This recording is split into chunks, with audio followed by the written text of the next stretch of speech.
Ya, baik, terima kasih atas kehadiran para mahasiswa sekalian, terutama narasumber kita, Ibu Anizar, ya, SSI MPD. Beliau adalah guru pada Madrasah Aliyah Ruhul Islam Anak Bangsa, ya, Riyadh. Dan kemudian beliau dulu menyelesaikan pendidikan di bidang ilmu kimia, ya. Nah, jadi hari ini kita undang sebagai narasumber kita untuk mengajarkan kita tentang teknologi tepat guna, ya. Salah satu teknologi tepat guna yaitu cara membuat sabun. Nah, Ibu harap para mahasiswa sekalian bisa fokus, ya, dan di akhir nanti ada Kahoot malamnya, ya. Ada kuis Kahootnya. Baik, untuk mempersingkatkan waktu kepada Ibu Anizar kami persilakan. Terima kasih atas waktu yang diberikan. Bismillahirrahmanirrahim. Assalamualaikum warahmatullahi wabarakatuh.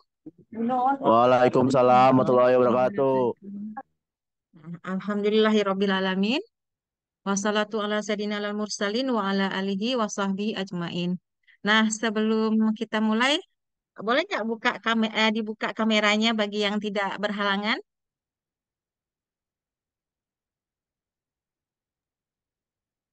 Silakan, ya. Dia lebih nyaman sama kalau dibuka. Iya, Lebih jelas. Tolong ya oke, dibuka cuma beberapa orang ya. videonya. Ya. Nah, apa kabar adik-adik mahasiswa sekalian?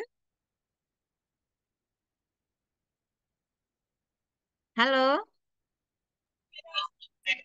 Baik, Bu.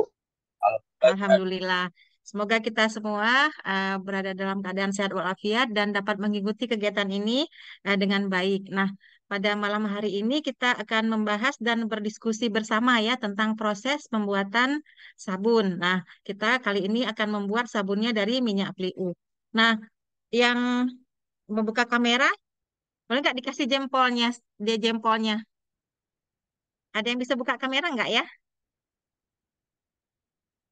Masih berhalangan ya? Di jalan mungkin ya? Oke, untuk menghemat waktu kita mulai saja. Nah, pada malam hari ini kita akan membahas dan berdiskusi bersama ya tentang proses pembuatan sabun minyak pliu. Nah, nama saya Anizar SSI MPD. Saya bertugas di Madrasah Aliyah Ruhul Islam Anak Bangsa Kabupaten Aceh Besar. Nah, pada malam hari ini kita akan berdiskusi bersama tentang sabun ya. Jadi semua orang tahu eh, tentang sabun dan semua orang sepertinya sekarang ini wajib memiliki sabun karena apa? Karena dalam keseharian kita kita semuanya memanfaatkan sabun, baik itu untuk mandi, mencuci pakaian, mencuci piring dan lain sebagainya. Jadi sabun bukan barang yang langka, tapi barang yang selalu ada dalam kehidupan kita sehari-hari. Nah, eh, sabun itu siapa ya yang pertama membuatnya? Nah, belum ada kejelasan ya. Meskipun kita tidak tahu siapa yang pertama orang yang membuat sabun, tetapi beberapa penelitian eh, mereka mendapatkan bukti bahwa dari sejak zaman dahulu sabun itu sudah dibuat, terutama oleh orang-orang dari Mesir kuno, orang Fenisia dan bangsa Celt. Dan soap itu sendiri itu namanya itu berasal dari Gunung Saipo. Jadi Gunung Saipo ini di mana di tempat itu dilakukan pengorbanan untuk hewan. Jadi ada hewan yang dikorbankan dan darah hewan itu kemudian dicampur dengan abu dari pembakaran api untuk membakar kurban. Dan air digunakan untuk menghasilkan sabun. Jadi sudah sejak dari dulu sabun ini dibuat. Nah, kita lihat di sini orang Fenisia dari sejak 600 tahun sebelum Masehi mereka sudah membuat sabun dari lemak kambing dan abu kayu. Sedangkan bangsa Mesir kuno, mereka menggunakan minyak hewani dan nabati, ditambahkan garam untuk membuat sabun. Sedangkan bangsa Celt, mereka memakai lemak hewani dan abu dari pembakaran tanaman. Nah, jadi kita bisa melihat bahwa orang Babel adalah yang pertama sekali membuat sabun. Mereka membuat sabun ini dari lemak yang direbus dengan abu. Nah, sabun ini digunakan biasanya untuk membersihkan wol, kapas pada tekstil, ini untuk pakaian, dan digunakan juga untuk medis selama lebih dari 5.000 tahun. Jadi selain untuk membersihkan, nah di dalam medis juga sabun ini digunakan. Nah, buktinya apa kalau bangsa Babilonia ini sudah menggunakan sabun? Nah, ini ada dari beberapa penelitian ya penemuan bahwa mereka ini sudah membuat sabun dari tahun 2800 sebelum Masehi. Nah, bagaimana sabun itu dibuat? Nah, sabun itu dibuat melalui proses yang namanya proses saponifikasi. Di sini lemak atau minyak ini dicampurkan dengan alkali yang nanti akan menghasilkan gliserol. Nah, lemak atau minyak yang digunakan ini dapat berupa lemak dari hewani, minyak nabati, dari lilin, ataupun minyak ikan yang berasal dari laut. Nah, sekarang ini teknologi sabun ini sudah sangat berkembang. Nah, saponifikasi itu dilakukan bagaimana caranya? Dengan menambahkan larutan alkali ke dalam minyak hangat. Lalu dicampurkan sampai trace atau keadaannya agak mengeras, dan kemudian dicetak untuk mendapatkan sebuah sabun yang padat. Sedangkan untuk sabun cair, cairan trace tadi akan dicampur dengan air sehingga kita akan mendapatkan sabun cair. Nah, dari The Green Living Expert ini dikatakan bahwa sabun alami ini membuat kulit kita tetap terlindungi. Nah, di sini ada beberapa metode ya yang bisa digunakan untuk pembuatan sabun. Yang pertama adalah proses saponifikasi. Dan yang kedua adalah proses netralisasi minyak. Pada proses saponifikasi, minyak ini akan mendapatkan produk sampingan, yaitu berupa gliserol atau gliserin. Sedangkan untuk proses netralisasi tidak akan diperoleh gliserol. Nah, ini kita bisa melihat reaksi kimia ya, pembentukan dari sabun. Yang pertama di sini tidak dihasilkan gliserol, sedangkan pada proses saponifikasi akan dihasilkan gliserol dan sabun. Nah, pengertian itu sabun itu sendiri adalah eh, sabun ini merupakan produk hasil dari penyabunan asam lemak dengan basa. Nah, basa ini bisa berupa natrium hidroksida ataupun kalium hidroksida. Nah, bagaimana sabun ini bisa membersihkan? Nah, ternyata sabun itu memiliki dua bagian. Yang pertama adalah bagian yang bersifat hidrofobik, yaitu yang larut dengan zat nonpolar. Sedangkan bagian lainnya, ekor yang lainnya, memiliki bagian hidrofilik, yaitu bagian yang larut dalam air. Sehingga karena memiliki dua bagian ini, sabun itu bisa bersifat sebagai pembersih.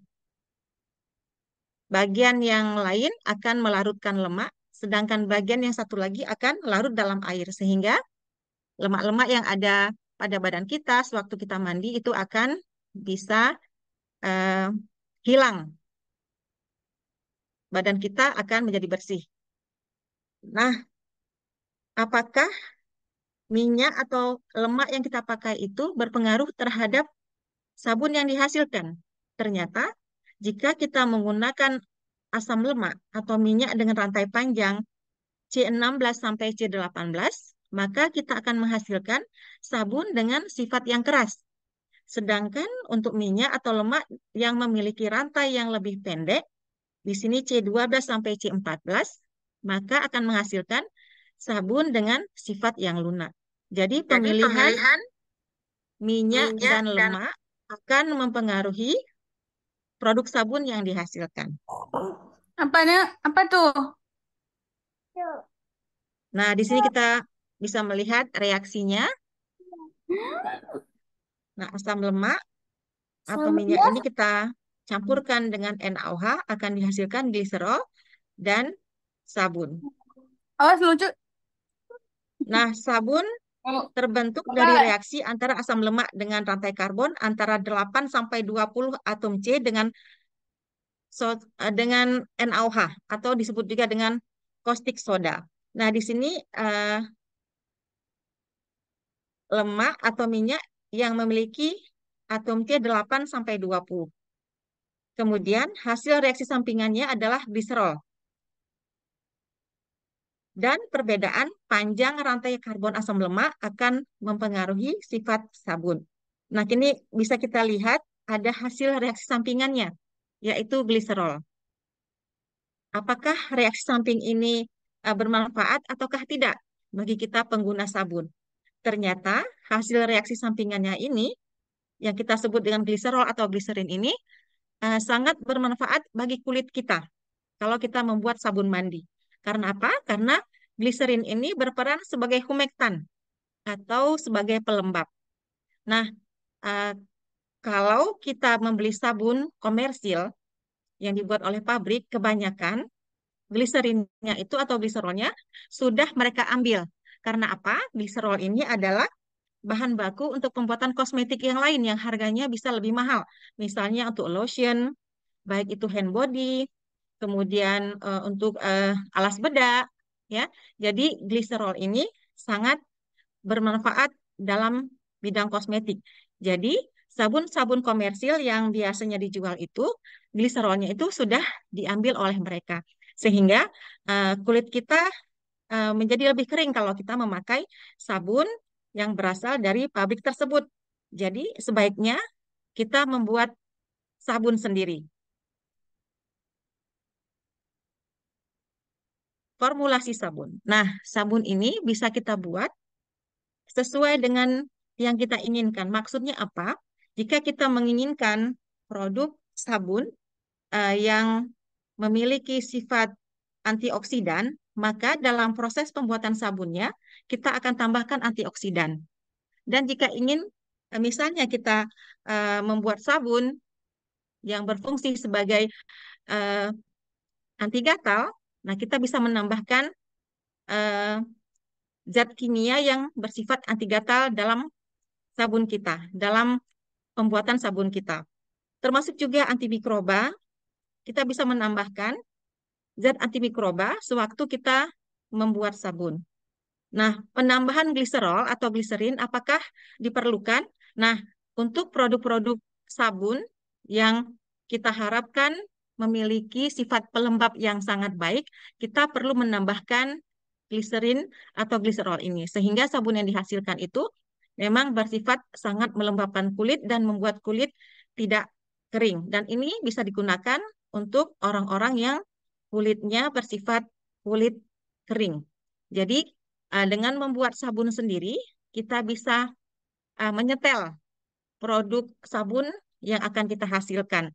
Nah, kalau kita ingin misalnya sabun kita wangi sesuai dengan wewangian yang kita sukai, kita bisa menambahkan wewangian itu pada saat kita membuat sabun. Jadi, formulasi sabun ini disesuaikan dengan produk sabun yang kita inginkan. Nah, untuk membuat sabun ini ada 3 metode. Yang pertama adalah metode cold process. Nah, metode ini merupakan metode yang cukup sederhana dan mudah. Karena apa? Karena kita hanya mencampurkan bahan-bahan tadi tanpa perlu adanya pemanasan. Nah, jadi dengan hanya mengaduk dan mencampurkan bahan-bahan tadi, nah kita sudah mendapatkan sabun seperti yang kita inginkan. Tetapi sabun yang dihasilkan itu sifatnya itu opak, artinya ini bisa dilihat pada gambar. Inilah yang disebut dengan sabun opak, yaitu sabun yang eh, tidak transparan ya, yang sifatnya itu opak. Yang kedua adalah metode hot process. Di sini hot process merupakan variasi dari metode cold process. Pada saat pencampuran sudah sempurna dan mengental, maka campuran sabun kita tadi tidak langsung dicetak, tetapi kita panaskan terlebih dahulu sehingga memaksa terjadinya proses saponifikasi. Dan biasanya memakan waktu 1 sampai 3 jam untuk memanaskan. Tetapi dengan teknologi yang ada sekarang, dengan perkembangan proses pembuatan sabun, Tidak lagi diperlukan waktu 1 sampai 3 jam. Sekarang ini sudah bisa dalam hitungan menit dan kita akan mendapatkan sebuah sabun yang transparan. Nah, di sini bisa kita lihat ini adalah salah satu produk yang dihasilkan dari metode hot process.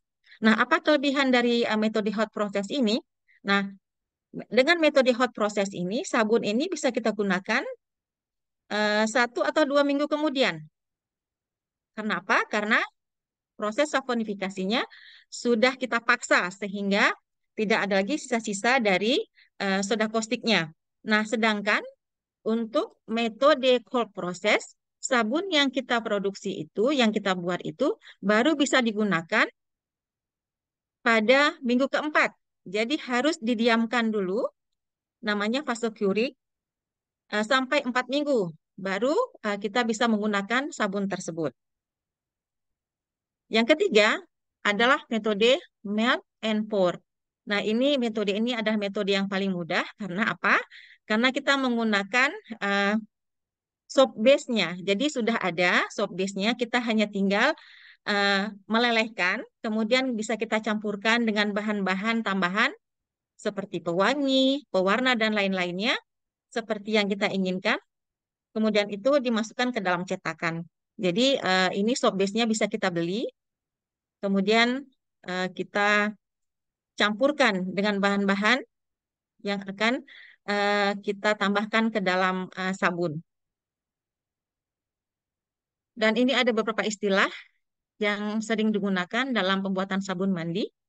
Yang pertama adalah saponifikasi. Apa itu saponifikasi? Nah, saponifikasi ini adalah proses kimia yang terjadi saat mereaksikan atau mencampur alkali dengan minyak. Nah, proses kimia ini menghasilkan sabun dan gliserin. Yang kedua adalah, maaf, yang kedua adalah sub value. Nah, apa itu sub value? Nah, ini adalah nilai saponifikasi, yaitu jumlah alkali yang dibutuhkan untuk mengubah minyak menjadi sabun. Jadi, tiap minyak ini memiliki nilai saponifikasi yang berbeda-beda. Jadi, kalau kita menggunakan minyak yang berbeda, otomatis alkali yang kita gunakan jumlahnya juga berbeda, tergantung dari minyak yang kita gunakan. Nah, bagaimana cara kita menghitungnya? Di sini ada yang namanya lay kalkulator. Jadi, kita bisa memasukkan minyak apa yang akan kita buat menjadi sabun. Nah, kita bisa menghitung berapa alkali yang kita butuhkan. Di sini masing-masing minyak ini memiliki zat value yang berbeda. Yang ketiga adalah trace. Apa itu trace? Nah, trace ini merupakan fase awal dari proses saponifikasi. Saat awal pencampuran antara minyak dengan larutan alkali, ini dilakukan pengadukan.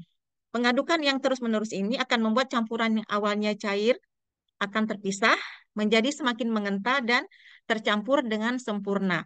Nah, pada saat dia tercampur dengan sempurna dan agak mengental, itulah yang namanya fase trace. Jadi, kalau sudah tercapai fase trace, di sini kita uh, sudah bisa uh, memasukkan sabun kita ke dalam cetakan. Kemudian yang terakhir ini namanya curing. Nah, curing ini adalah fase waktu tunggu.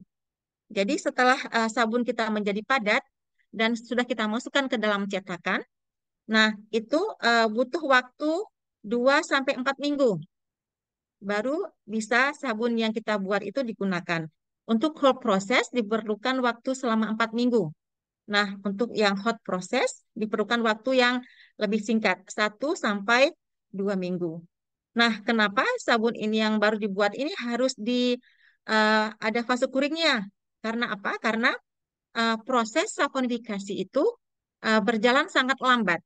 Jadi, uh, waktu kita mengaduk, memasukkan, mencampur bahan-bahan sabun tadi, sudah terjadi proses saponifikasi, tetapi belum habis, belum selesai.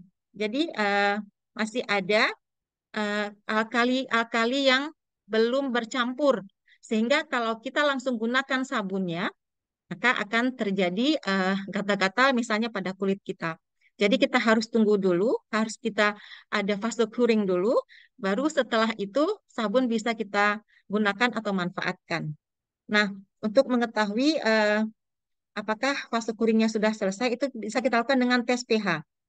Nah, dan selama fase kuring ini juga air yang terkandung di dalam sabun itu juga akan ikut menguap, sehingga apa? Sehingga sabun yang kita hasilkan akan lebih keras dan akan lebih lembut di kulit kita. Nah, jadi fase kuring ini harus diperhatikan karena apa? Jangan kita membuat sabun, kemudian kita menggunakan sebelum fase kuring ini selesai. Karena apa? Karena alkali yang tersisa itu akan mengakibatkan eh, hal yang tidak baik untuk kulit kita. Nah, karena kita menggunakan alkali, larutan alkali, kita harus pakai safety gear.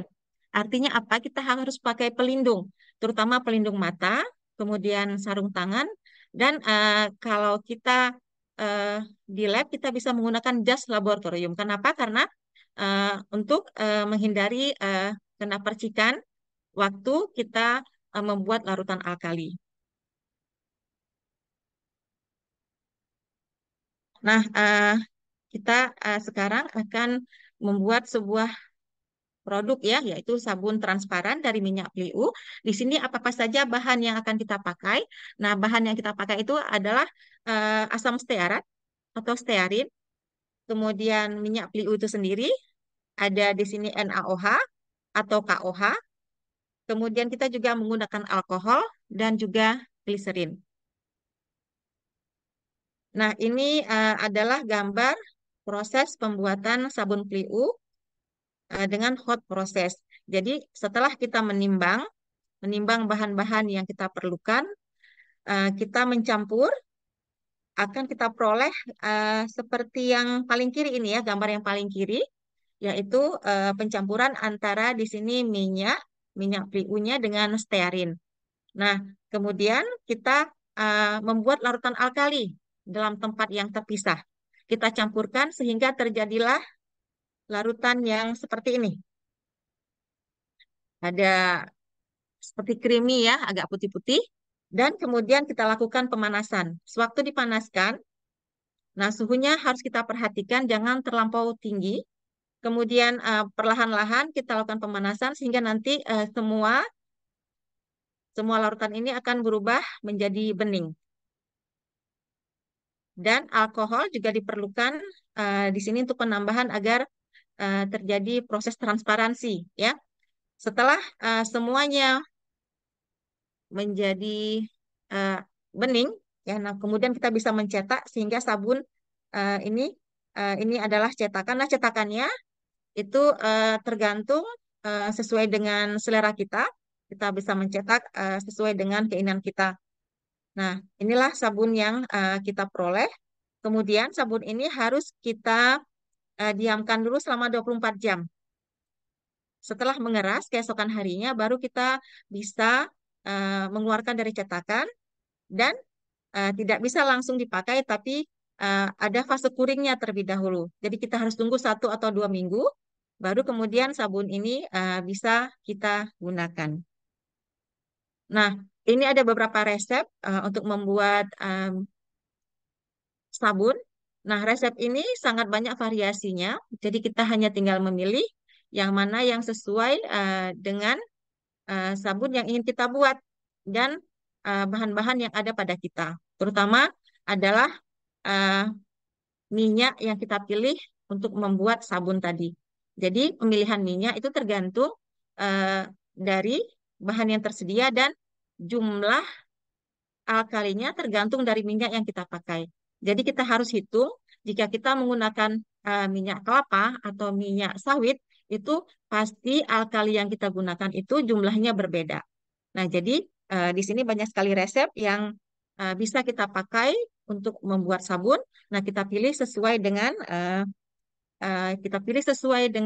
apa yang tersedia yang ada pada kita. Nah, uh, prosedur kerja harus diikuti eh, dengan baik. Artinya apa? Artinya eh, diikuti step by step, langkah demi langkah. Kalau tidak, biasanya sabun ini tidak akan terbentuk dengan baik atau sempurna. Karena apa? Karena langkah-langkahnya tidak diikuti dengan baik. Jadi nanti kalau kita akan melakukan pembuatan sabun ini, kita harus perhatikan langkah-langkah yang diberikan. Jadi A tambah B, B tambah C. Jadi harus diikuti sesuai dengan urutannya. Dan untuk pembuatan larutan alkali, kita harus perhatikan bahwa larutan alkali ini, NaOH ini, tidak bisa kita campur. NaOH-nya dicampur dengan air. Tetapi air kita sediakan terlebih dahulu, baru kita tambahkan NaOH-nya atau KOH-nya ke dalam air. Nah, ini harus diperhatikan karena apa? Karena kalau kita membalik mencampurkan, itu akan terjadi percikan karena ini reaksi yang eksoterm. Jadi yang kita kerjakan harus sesuai dengan prosedur. Mungkin ini saja yang bisa disampaikan, Dokter Rita. Terima Terima kasih. kasih kepada Ibu Anizar ya. Eh, itu tadi materi kita tentang teknologi tepat guna nih, bisa disebut ya, yaitu bagaimana cara kita bisa membuat sabun sendiri. Baik, seperti biasa setelah presentasi, Ibu persilakan kalau ada pertanyaan dari mahasiswa.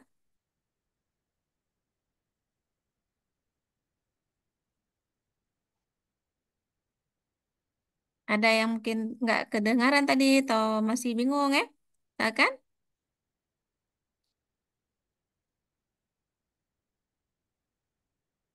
Dari saya Bu Anizar kan tadi kan salah satu apa di deretan list bahan aditif ya untuk pembuatan sabun kan Ya, ada asam lemak bebas. Itu ya. maksudnya gimana Bu? Kenapa ada asam lemak bebas? Eh, Bahan aditif ini eh, biasanya kalau pembuatan sabun itu ada beberapa minyak yang dicampur. Jadi misalnya kita memakai minyak kelapa.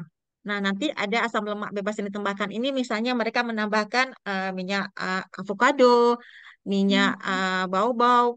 Jadi mereka tambahkan agar kita mendapatkan sabun sesuai dengan yang kita inginkan. Misalnya bisa apa sebagai untuk pemutih wajah, untuk untuk yang kulitnya sensitif, terutama di bagian wajah. Jadi ada penambahan-penambahan tertentu untuk mendapatkan sabun seperti yang kita inginkan.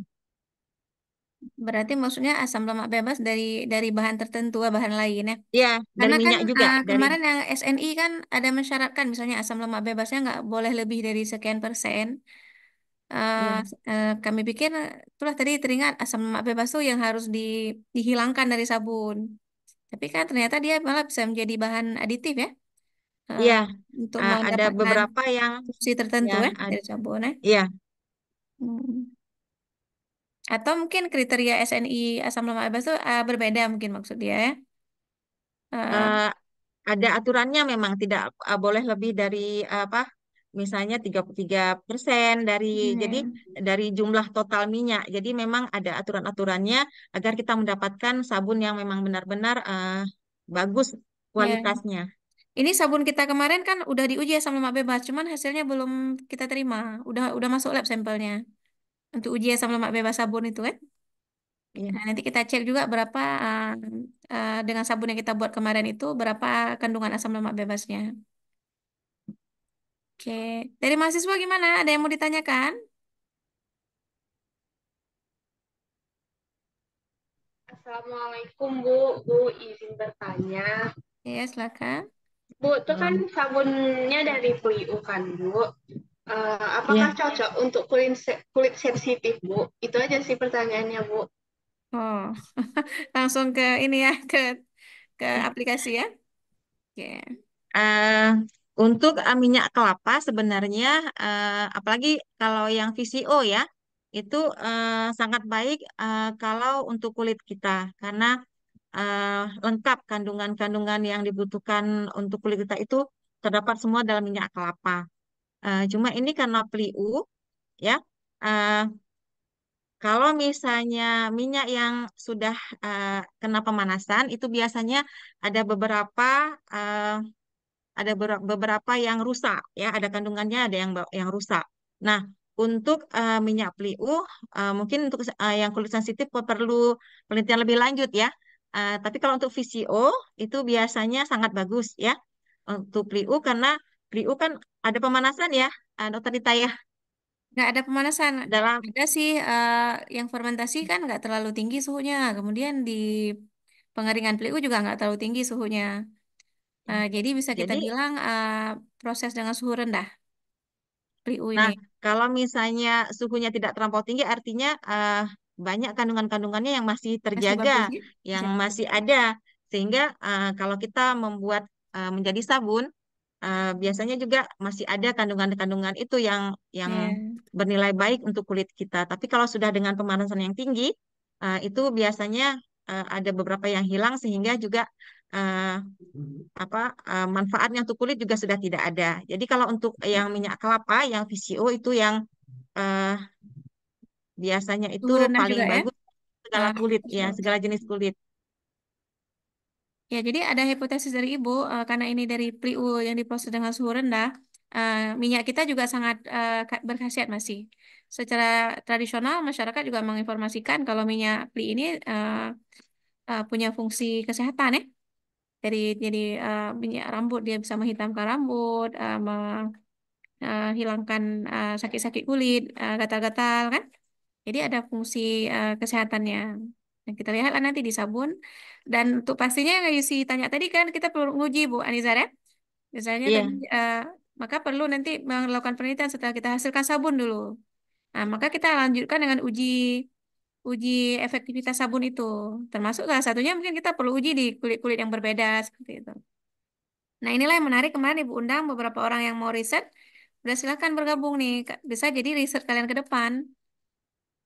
Di MBKM belajar cara buat sabun, di risetnya malah langsung ke mencari formulasi sabun atau keunggulan daripada sabun yang berbahan dasar minyak pli ya.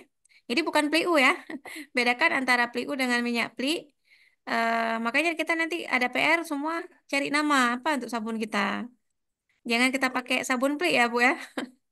Kita ya, coba cari nama lain apa seperti singkatan walaupun nanti ada P-nya singkatannya pli ya. Kita coba cari nama lain yang mudah diingat, kesannya juga eh, mungkin lebih modern. Jangan kita gunakan kata pli ya. Oke. Baik, terima kasih pertanyaan Yusi. Ada lagi?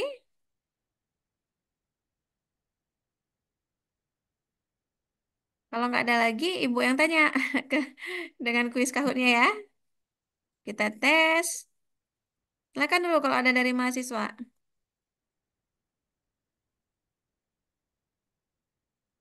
Ini Ibu udah ada silakan 10 ya yang soal mau nih. ditanyakan kita bisa diskusi di sini. Mungkin ada yang mungkin yang ingin menambahkan atau punya pengalaman sendiri tentang pembuatan sabun, silakan boleh di-share di sini pengalamannya. Ya, mana tahu ada yang udah pernah buat sabunnya dari bahan lain.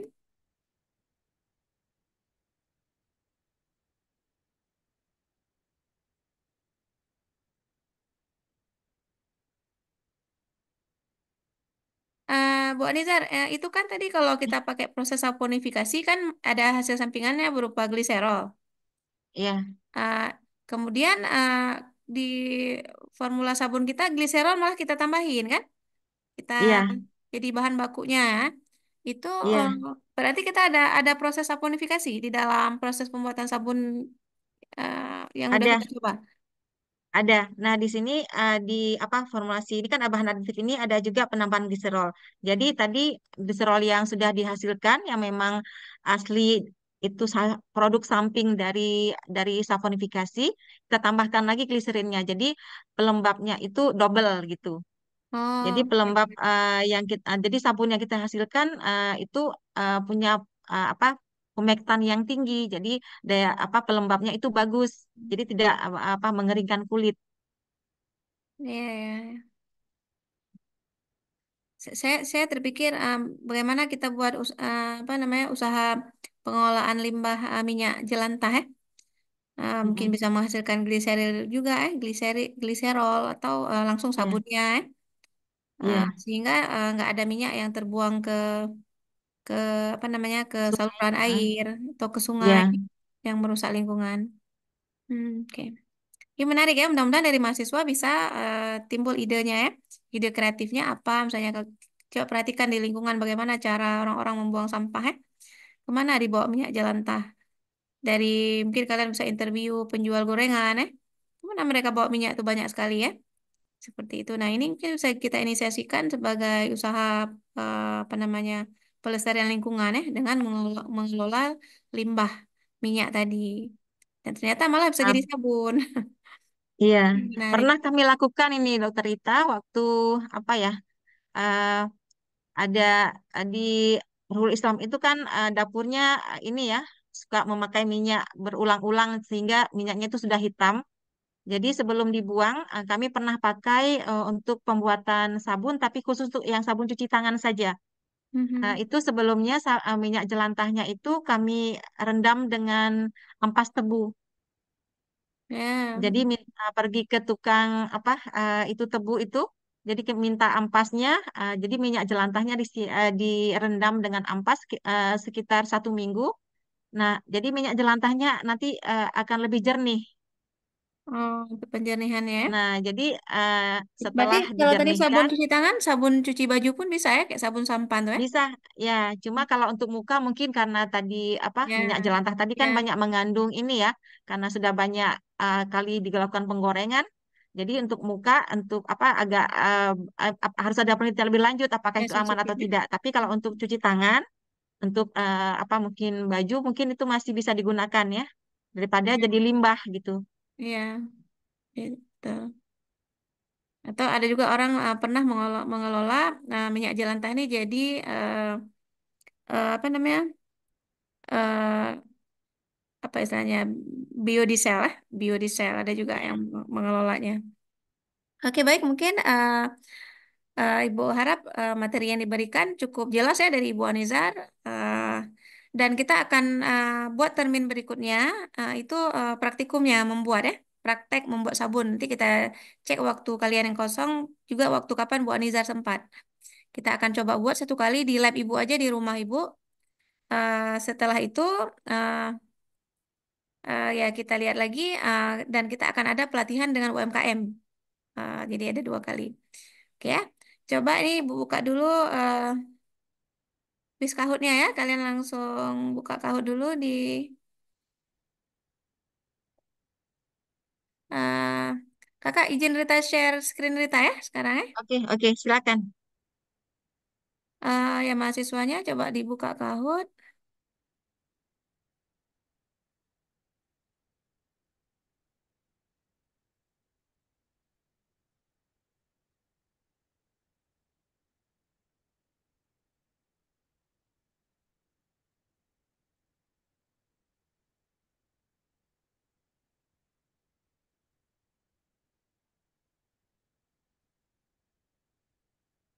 Kita tunggu pinnya ya. Seperti biasa bergabung pakai NPM.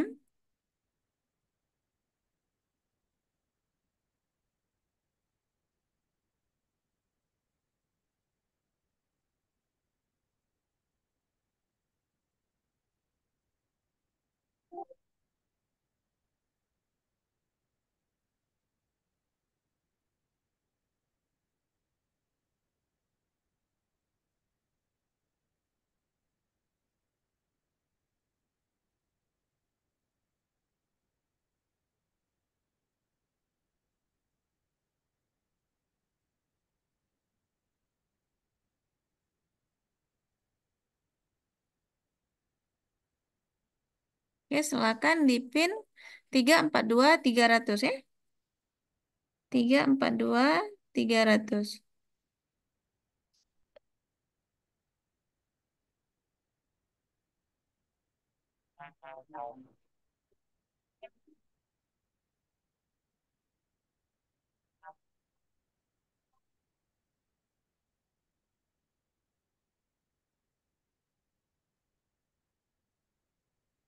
Oke, Pak rasa sudah semua ya. Bisa kita mulai. Bismillah.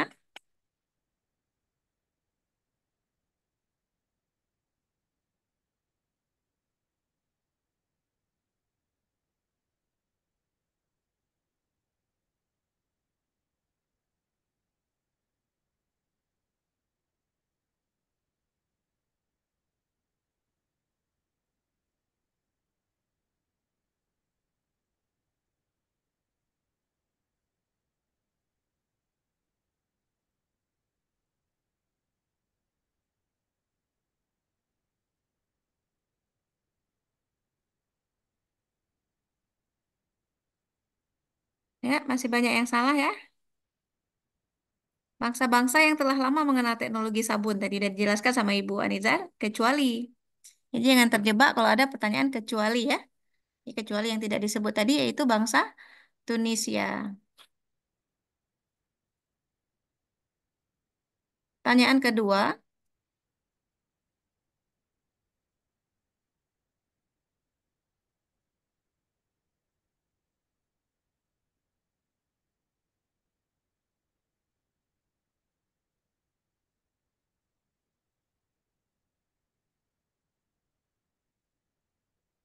nama sabun berasal dari nama gunung.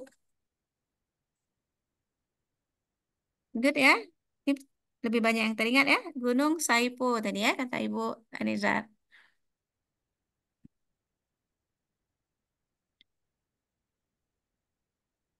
Berikut adalah bahan pembuatan sabun plik yang dijelasin tadi ya, kecuali. Fokus di kecuali ya.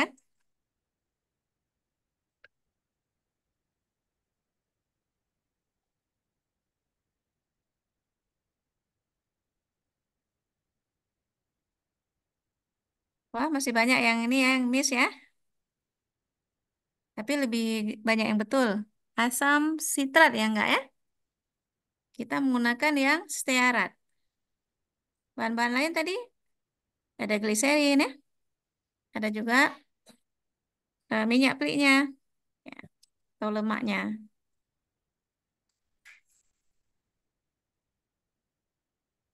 Pertanyaan keempat. Benar salah ya? Salah satu proses pembuatan sabun adalah dengan proses netralisasi minyak.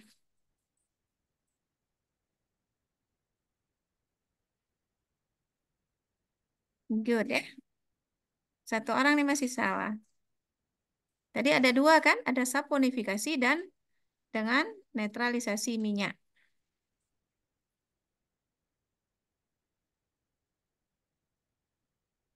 Berikut bahan aditif yang dapat digunakan dalam formulasi sabun, kecuali ya.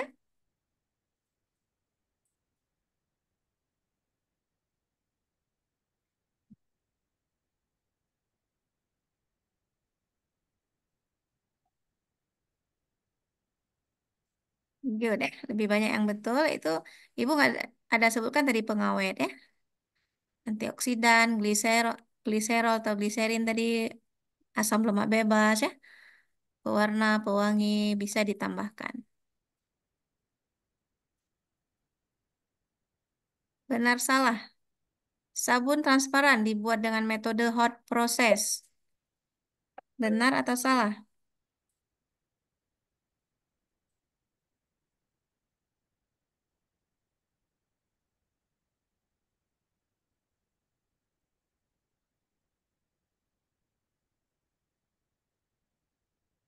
Good ya, lebih banyak yang benar.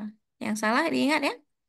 Tadi dijelasin sama Ibu kalau hot process sabunnya kan yang eh apa istilah Ibu tadi? Opak ya apa namanya? Dia tidak transparan ya.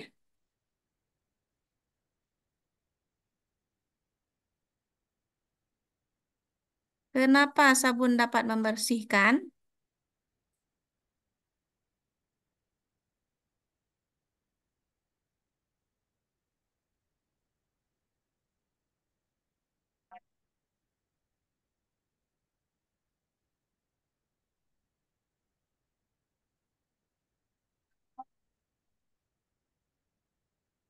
Ya, di sini Ibu ada berikan dua jawaban yang benar ya.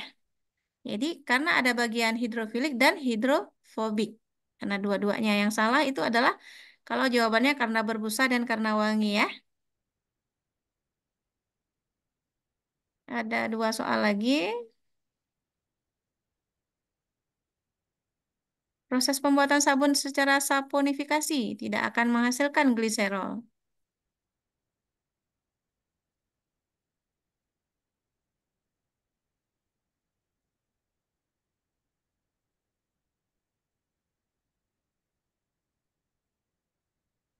Menghasilkan jawabannya ya kan?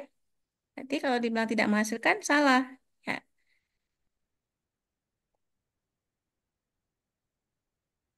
Nomor 9, bagaimana cara menguji fase kuringnya telah selesai?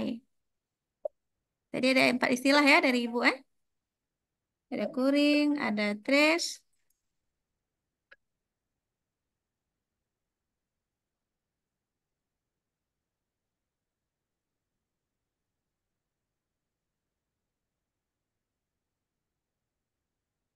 Oke, good ya, semua benar uji pH. Ada yang tahu pH berapa? Yang boleh? Kalau pH sabun berapa?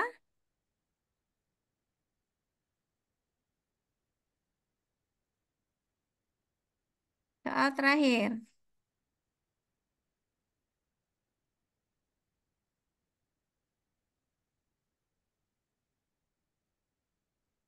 Ini Bu ada salah sedikit ketik ya. Proses pembuatan sabun dengan saponifikasi tidak akan menghasilkan gliserol.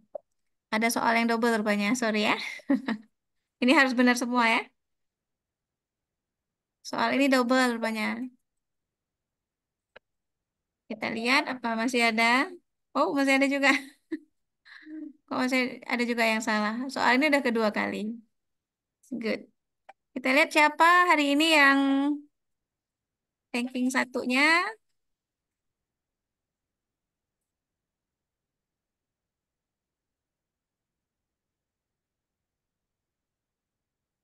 Oke, selamat ya yang NPM-nya ujung 14. Nah, tapi nanti Ibu bisa lihat apa namanya? eh Jumlah jawaban benarnya. Nah, kalau di sini kan berapapun ya yang kalau banyak salah jawab tadi, nah dia tetap akan kasih pemenang dari yang terjelek. Oke, tapi kan nanti kita akan cek eh, betul-betul berapa eh, persen soal yang terjawab. Seperti itu, mudah-mudahan dengan materi yang sangat simpel disampaikan oleh Ibu Anizar, plus ada kuis tadi, membantu kita mememorize, mengingat beberapa poin ya, penting yang ingin disampaikan hari ini tentang teknologi tepat guna, cara membuat sabun. Dan kita ingin menginovasikan produk baru dari Megah Pli berupa sabun ya, yang berbasis minyak pli. Nah, di Megah Pli kita ada dua minyak, Bu Anizar kan? Ada minyak pli, ada minyak simplah. Minyak simplah yang dipanen selama proses fermentasi, kayaknya lebih mirip ke VCO. Sementara minyak pli adalah minyak setelah kelapanya dijemur dan dipres. Nah, yang udah kita coba kemarin dari minyak plinya. Nah, kalau minyak pli saja bagus, kira-kira seperti itu ya. Sabun yang kita buat dari minyak simplah akan lebih bagus lagi. Karena apa namanya kandungan kesehatan minyak simplah lebih power daripada minyak pli. Walaupun dia suhu rendah, namanya udah dijemur dalam pengering ya. Mungkin suhu 60 tercapai juga di situ, di dalam ruang pengering selama pengeringan. Belum lagi durasi pengeringan. Kita 1 sampai 2 hari ya. Jadi suatu proses yang lama pengeringannya. Bisa jadi ikut merusak keadaan daripada minyak pli. Nah, sementara minyak simpla betul-betul minyak yang tidak ada perlakuan panas. Ada panas yang dihasilkan oleh proses fermentasi sendiri ya. Dan tidak lama karena langsung dipanen kalau minyaknya.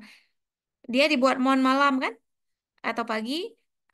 Kalau pagi dibuat mon, malamnya udah diambil minyak. Kalau yang mon malamnya besok pagi dipanggil lagi minyak. Jadi kira-kira 12 jam lah atau 10 jam sudah diambil minyaknya.